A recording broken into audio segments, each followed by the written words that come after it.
नमस्कार। आपको मालूम है कि कल जो है शिवरात्रि है और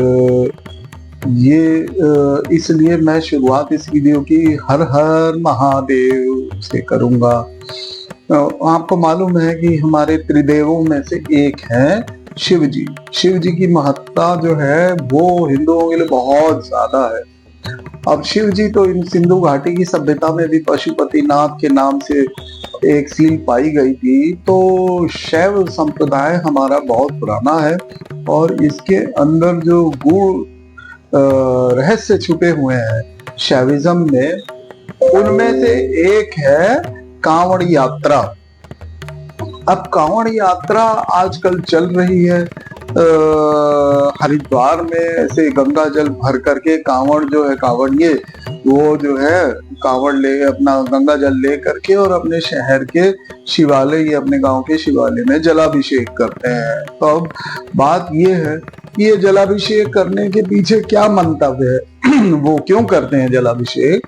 तो कहावत है या पौराणिक कहानी है, और एक नहीं दो तीन कहानियां है। मैं आपको बताता हूँ एक एक करके कि सबसे पहले तो ये कहानी चलती है कि जब समुद्र मंथन हुआ तो उसमें से विष जो निकला, तो इस संसार को बचाने के लिए, मानव को बचाने के लिए शिवजी सारा विष पी गए और इसीलिए उनको नीलकंठ महादेव भी कहा जाता है। हरिद्वार में ऋषिकेश के ऊपर नीलकंठ महादेव का मंदिर है, जहां इस समय बहुत भीड़ रहती है।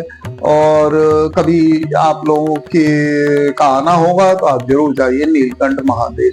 तो जब शिव जी ने सारा विष पी लिया तो सभी भक्तों ने गंगा जल से उनका अभिषेक किया कि विष का शिव जी के ऊपर से असर कम हो। और ये भी कथा चलती है कि सबसे पहले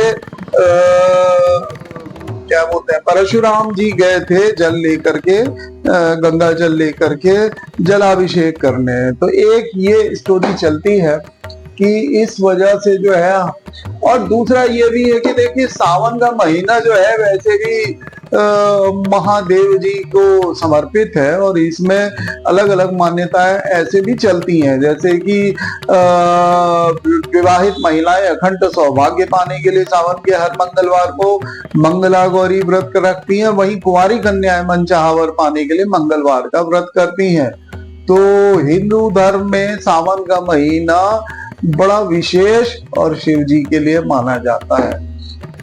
अब हर साल जो है ये मनाया जाता है सावन के महीने में, और लाखों लाख कांवड़िए हरिद्वार से निकलते हैं, पैदल यात्रा करते हैं और कुछ लोग वाहन से भी आते हैं।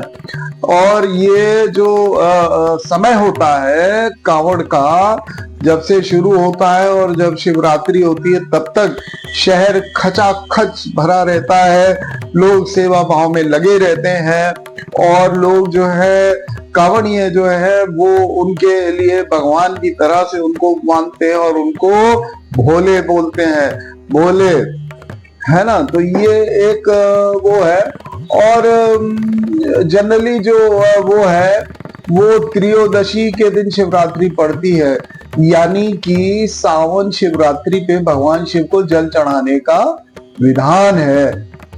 अब आगे हम आपको बताते हैं थोड़ी सी और कुछ कहानियां, जैसे कि एक और कहानी है कि त्रेता युग में श्रवण कुमार के जो अंधे माता, उनकी नजरें नहीं थी, अंधे माता पिता थे।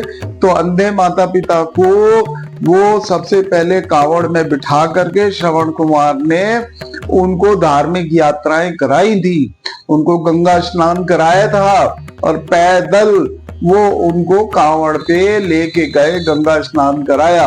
तो ये जो मान्यता है ये उससे भी कहीं ना कहीं निकल करके आती है कि कांवड़िए उसी प्रथा के तहत ये कांवड़ लेकर के जाते हैं। तो इसमें ये भी एक बात थी कि जो श्रवण कुमार थे, जब उन्होंने सब करा लिया अपने माता पिता को, तो उसके बाद उन्होंने गंगा स्नान किया और गंगा जल शिव जी को अभिषेक किया गंगा जल से। तो ये भी एक कहानी जुड़ती है कि कांवड़िए इस कारण भी भगवान शिव पर विधि पूर्वक अभिषेक करते हैं अपने अपने गांव और अपने अपने शहर के शिवालय में। और वास्तविकता में हरिद्वार से लोग गाजियाबाद, हरियाणा और मेरठ, मुजफ्फरनगर, राजस्थान तक से लोग आते हैं। इधर उत्तर प्रदेश के अंदर दूसरी साइड से, जैसे कि आपका बिजनौर हो गया, नजीबाबाद हो गया, तो ये सारा एरिया इस समय उमड़ पड़ता है गंगा जल लेकर के अपने शिवालय में जाने के लिए। और सबको पहुंचना होता है शिवरात्रि के पहले पहले। तो एक ये दूसरी कथा अब आपकी हो गई। अब इसमें ये भी एक बड़ा वैसा सा वो है कि ये एक तरह से पापों को नष्ट करने वाली यात्रा भी चल पड़ी है। ऐसे भी पुराणों में कहा गया है कि जो कांवड़ लेकर के, कांवड़ में जल लेकर के अपने गांव या अपने शहर के शिवालय के अंदर जल चढ़ाएगा तो उसके सारे पाप नष्ट हो जाते हैं, उसके सारे दोष, सारा कष्ट, सारी दरिद्रता दूर हो जाती है। भोलेनाथ की ऐसी कृपा उन पर बनती है, बरसती है।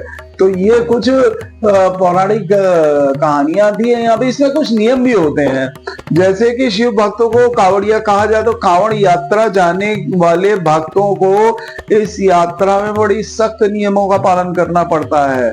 वे पूरी यात्रा पैदल करते हैं और अब तो बहुत बड़े भारी भारी जो जल के वो पात्र हैं वो दोनों साइड लटका के कांवड़िए इसको एक तपस्या के रूप में करते हैं।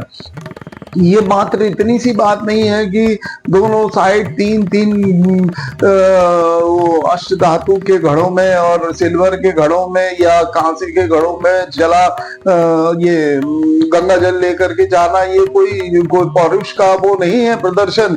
इसमें भी सिर्फ ये रहता है कि ये एक तपस है, ये एक तपस्या है। इस दौरान तामसिक भोजन से दूर रहकर सिर्फ सात्विक भोजन करना होता है और कांवड़ को जमीन पे नहीं रखते, किसी स्टैंड पे रखते हैं। इसकी पवित्रता को किसी भी तरीके से भंग नहीं होने देते हैं। हाँ, कभी कभार कुछ कांवड़िए उग्र भी हो जाते हैं, अगर उनके साथ कुछ ऐसी घटना घट जाए या कुछ उनको कोई उनका गंगा जल बिखर जाए, तो जैसे वो होता है ना कि तपस्या भंग करने पे बड़े रुष्ट हुआ करते थे ऋषि मुनि, तो कुछ ऐसे ही कांवड़ियां भी हो जाता है। और आप ही खुद सोचिए कि अगर आप इतनी दूर से गंगा जल लेकर के जा रहे हैं और एक्सीडेंटली वो गिर जाता है और किसी से टच होकर के, तो उसका गुस्सा तो होगा, उसकी तपस्या खत्म हो गई। तो ये भी एक पहलू है कांवड़ यात्रा की। तो आशा है आपको ब्रीफली समझ में आ गया होगा कि कांवड़ यात्रा क्यों की जाती है, क्यों शुरू हुई और इसका क्या सिग्निफिकेंस है, इसका क्या लाभ है, इसका क्या हमारे पुराणों में महत्व है। हर हर महादेव।